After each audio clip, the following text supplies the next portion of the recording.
Doctor ನಮಸ್ಕಾರ. ನಮಸ್ತೆ sir. ನಿಮ್ಮ ಸಿದ್ಧಿ ಹೋಲಿಸ್ಟಿಕ್ ಹೀಲಿಂಗ್ ಸೆಂಟರ್ ಬಂದಿದೆ, ಭಾಳ ಚೆನ್ನಾಗಿದೆ. Okay sir. ಈ ಸೆಂಟರಿಂದ ಈ ಸಮ್ಮರಲ್ಲಿ ಏನಾದರೂ ಕ್ಯಾಂಪ್ ಮಾಡ್ತಾ ಇದ್ದೀರಾ? ಹೌದು ಸರ್, ಸಮ್ಮರ್ ಕ್ಯಾಂಪ್ ಮಾಡ್ತಾ ಇದ್ದೀವಿ ಮಕ್ಕಳಿಗೆ. ಮಕ್ಕಳಿಗೆ ಮಾಡ್ತಾ ಇದ್ದರೆ ಯಾವ ಏಜ್ ಗ್ರೂಪ್ಗೆ? 6 ವರ್ಷದಿಂದ 15 ವರ್ಷದ ಮಕ್ಕಳಿಗೆ ಮಾಡ್ತಾ ಇದ್ದೀವಿ ಸರ್. ಸರಿ ಡಾಕ್ಟರ್, ಏನೇನು ತರಬೇತಿ ಕೊಡ್ತೀರಾ ಈ ವರ್ಕ್ಶಾಪಲ್ಲಿ? ಇಲ್ಲಿ ಪರ್ಸ್ನಾಲಿಟಿ ಡೆವಲಪ್ಮೆಂಟ್ ಬಗ್ಗೆ ಟ್ರೈನಿಂಗ್ ಕೊಡ್ತೀವಿ. ಬೇರೆ ಮಕ್ಕಳ ಜೊತೆ ಹೇಗೆ ಬೆರಿಬೇಕು ಅದ್ರ ಬಗ್ಗೆ ಅವ್ರಿಗೆ ಒಂದು ನಾಲೆಜನ್ನು ಕೊಡ್ತೀವಿ. ಮತ್ತು ಏನಾದರೂ ಗೇಮ್ಸ್ ಪಜಲ್ಸ್ ಆಡಿಸ್ತೀರಾ? ಹೌದು ಸರ್, ಪಜಲ್ ಗೇಮ್ಸ್ ಇರುತ್ತೆ, ಪೇಂಟಿಂಗ್ ಇರುತ್ತೆ.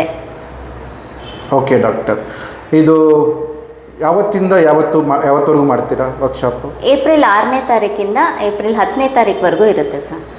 ಓಕೆ, ಸೊ ನಿಮಗೆ ಕಾಂಟ್ಯಾಕ್ಟ್ ಮಾಡಬೇಕಾದ್ರೆ ಏನು?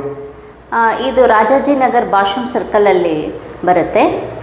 ಕಾಂಟ್ಯಾಕ್ಟ್ ಡೀಟೇಲ್ಸ್ ಕೊಟ್ಟಿರ್ತೀನಿ, ನೀವು ಕಾಂಟ್ಯಾಕ್ಟ್ ಮಾಡ್ಬೋದು. Thank you doctor. Thank you sir.